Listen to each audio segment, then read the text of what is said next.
Hello and welcome. This is Portsmouth Point's own political analyst discussing the general election coming up in 9 days' time. We open ourselves up to questions from Mr. Berkinger. Well, my first question really was a very general one. How do you feel the campaign's going far? Are there any particular praise you want to give or criticisms of the main parties and the way they've run their campaign so far? I'll take it out. I think Labour have definitely had a more energetic campaign. I think the Tories, there's a general consensus that the campaign hasn't run as well as they thought it was going to go, but Linton Crosby kept on talking about this turning point, this magic turning point when people would suddenly realise that Ed Miliband couldn't pass the Downing Street test. They couldn't picture him in Downing Street. They thought that would happen at the start of the new year. They thought that would happen at Easter weekend. It still hasn't happened, and you have to wonder how far Crosby and the Tory strategists can go before the backbenchers and the PM starts to lose faith in this turning point strategy. No, certainly I agree with you on this sense. I feel for the Conservative point of view, they've completely underestimated Labour in this sense. Like you mentioned, they're expecting this big turning point, and I think they've certainly tried to push through that, in particular for the UKIP voters, for example, by pushing this kind of anti-Scot, almost English National Party sense to really kind of grasp at the St George's pride. And I think certainly Ed Miliband has proved himself to be an effective leader and not what people portray him to be in the media through his account of silly pictures, albeit. And I think, Ross, do you know? Yeah, well, I mean, I think what Will pointed out was really important. I think the whole Tory strategy for this election was just going on to Ed Miliband, exploiting his character. And I think the Tories were expecting a 7% lead in the popular kind of vote at the moment. They were going for majority. They wanted a majority in the polls by now, and they obviously haven't got that. It's 2%, 3%, if that. Yeah. It's very few. They're nowhere near majority government. I think the main reason this is happening because in the actual debate, the seven party debate, and also the debate with David Cameron, Ed Miliband didn't come off as the kind of idiot the Conservatives want him to come across as. He was very well spoken. He got his points across very crisply. And I think he's completely reversed the character the Tories wanted him to be. I think that's been really important. Yeah, I think that's an interesting point. I think, but equally, I'm not sure how much it's Miliband being so much better than everyone anticipated. I think everybody who's kind of intently watched politics, he's a decent guy. He can articulate well. It's mainly just the general public who saw his caricature of a person who couldn't eat bacon sandwiches correctly. Have realised he actually has the potential to be Prime Minister. So it's kind of the contrast between what the media has shown us, what he's supposed to be, what the media showed us him to be, and what he actually is, which is just a normal, ordinary guy. It's the inadequacy of the Conservative campaign, which never anticipated the fact that Miliband would come across quite well. Agreed. Yeah. Sorry. Just last point to say, you mentioned that obviously it's going to be, we all can see it's going to be a tight race between Labour and the Tory, and we've talked about Labour's success in really rallying support and what the Tories have underestimated them in this sense. I think it also needs to be careful from a historical point of view. Over the last 30 years, these opinion polls have always underestimated the Tory vote and slightly overestimated the Labour vote. And so I feel, in a sense, whilst we say it's potentially a 1% gap at the moment, it could be more like a 2% Tory advantage. I'm not sure what your guys' views on that is. I think in the end, I think the Tories will definitely have more seats than predicted by the polls. I think you're right there. But then again, we don't really know something could happen in the next week. But I do agree. I think the Tories will have the advantage going into this government building kind of thing happening after the general election. And I just don't know, to be honest, because at the moment, with Conservatives, rough estimates put them at 281 seats, and the Lib Dems on 26, and that's nowhere near the majority needed to form a government. So it's still going to, regardless of how far ahead they are by the 7th of May, I just don't think they will have enough to form a government. What do you think? I mean, obviously the leaders are important, but what policy and what sort of issues do you think are going to decide voters in the next week or so? Well, that's a pretty interesting question, because if you actually look at the polls, it's around 34-34, and it's been 34-34 really since April's last year, since UKIP had a bit of a surge, and surprisingly UKIP has held pretty firm. And the interesting point is that during the campaign, Labour have pledged to raise the minimum wage, etc. Conservatives have pledged $8 billion for the NHS, the right to buy reintroduction. the polls just haven't responded in any way to those policies. So I think perhaps it's not just that fact, it's also that the Conservatives have presided over a record number of jobs, low inflation, and they still can't beat a relatively weak Labour leader. I think it's definitely a brand issue which is just holding back the Conservatives' potential surge in these coming days. Do you feel that from a Conservative point of view, though, they could potentially get some more votes written out? Obviously, they've targeted Scotland and obviously trying to attract the kind of the far right, the UKIP, albeit voters. Do you feel this has been an effective strategy in a sense? And if that is the case, can they be more effective in the final week building up to the election and trying to rally that far right support? No, I think the Scotland thing is for one thing, which is hitting home.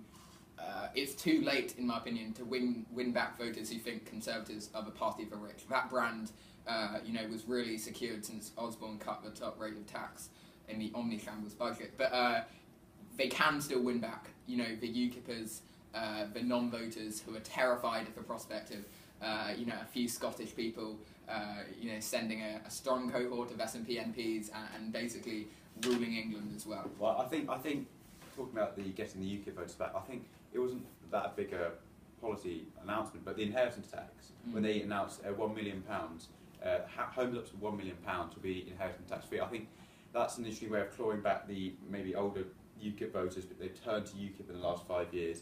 I think that's one of these policies of, they've realised they're not going to get the left-wing voters. Those left-wing voters are going to stay with maybe SNP if they're in Scotland, Labour if they're in England. They need to try and cement the support they lost in the previous 5 years to try and get them back up to those numbers which they had, which they could form a minority government potentially.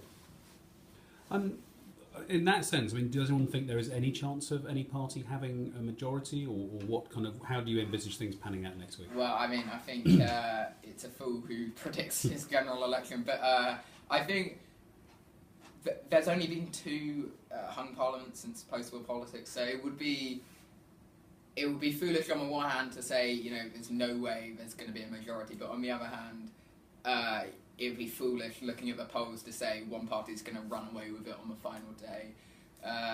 It's easy to cite 1992 when the Conservatives were 1% behind the polls but won by a margin of 7%. As an example of this conservative, quiet Conservatives, I think in reality it was more the people who didn't sign up to be eligible to vote because of the poll tax, etc. I don't really know. I think in all likelihood it's going to be a hung parliament. Yeah, no, I agree with that. Certainly from a Labour perspective as well, you've got to see the rise of the SNP. It's going to be a complete whitewash in Scotland. It's going to be high 40s, if not low 50s SNP seats, in my opinion. And I think certainly that wipes out any chance of a true Labour majority because of the rise of the SNP and the nature in which Labour has more or less been annihilated within Scotland. I think if things stay as they are, I think a majority in even future elections is becoming less and less likely. We get minority parties, I know they're not big at the moment, the Greens, UKIP, they expect to grow in the next few years depending on how the country's outlook changes. But yeah, I'd have to agree. I don't think you can call this election. I think anything can change, and on the day people decide to vote differently. Maybe there's that last speech, somebody realised actually no, the economy's growing, maybe we need to vote Tories. But I think in the end it will be a hung parliament, and only the experts can kind of predict what's going to happen. Certainly, in that sense, you can make the point of view that the Tories, who, in reference to the referendum in 2014 for Scotland, believed that they could get some, or as they did, got some last-minute safety votes. And I believe, in this sense, that one could even point the view that for the Tories, they are relying on these last-minute safety votes to really get those last couple of seats they need. Yeah, Cameron pitched his 10 days to save the Union yesterday. William Hague did something similar in 2001 with rather disastrous effect of 10 days to save a pound. It's really how seriously the threat of the Union or the pound, that's how effective these campaigns seem to be. I think, the fact that there's a very tangible effect, people can see Nicola Sturgeon on TV, people can perhaps perceive that Edmund Van's weak. I think that it might be more effective than William Hague's disastrous late ditch to save his campaign, because people can see the threat of Nicola Sturgeon, rather than Tony Blair was saying at the time we'll have a referendum. Yeah, well, I think it's really interesting, this stat which I found recently is the actual election over the whole country, if you look at marginal seats and you take the undecided voters, the election's only going to be decided on around 30,000 people. And of that, the Tories have been directly targeting 100,000 of these known people who are swing voters in these constituencies, which they know to be able to change hands easily. And I think that's quite scary in a sense. And it also shows that we've got all these polls now, but on the day, all these last-minute Tory voters, they could really make the difference. There's places where people win by 4 votes, and we just don't know to the day where on maybe the exit poll and when the votes come in, whether we're going to have maybe a 6% popular vote lead for the Tories or something like that. Well, I think if you're going to talk about the ground campaign, you know, Labour and the SNP have had much better ground campaigns than the Tories. I mean, Nicola Sturgeon has been defying the rules of electoral politics. She was out on the streets, she's meeting actual voters. I don't know if you saw Cameron's you know, fake speech in a barn where he collected a group of Conservative activists, gave them some posters and told them when to cheer, etc. And then if you widened the shot, you saw that the rest of the barn was completely empty. Whereas Nicola Sturgeon, I mean, that type of politics was not meant to work. It was meant to be, you know, too unprofessional. You don't reach enough voters. But it's actually having tremendous effect in Scotland. And Labour have a much higher contact rate with voters than the Tories. So I don't really know how effective that 100,000 strategy is going to be. Well, I don't think it's been that successful at the moment. And I think part of this was targeting again Ed Miliband, making him look like the fool in politics, and that with the economy, they try to play their ace of spades in a sense. The economy is brilliant at the moment.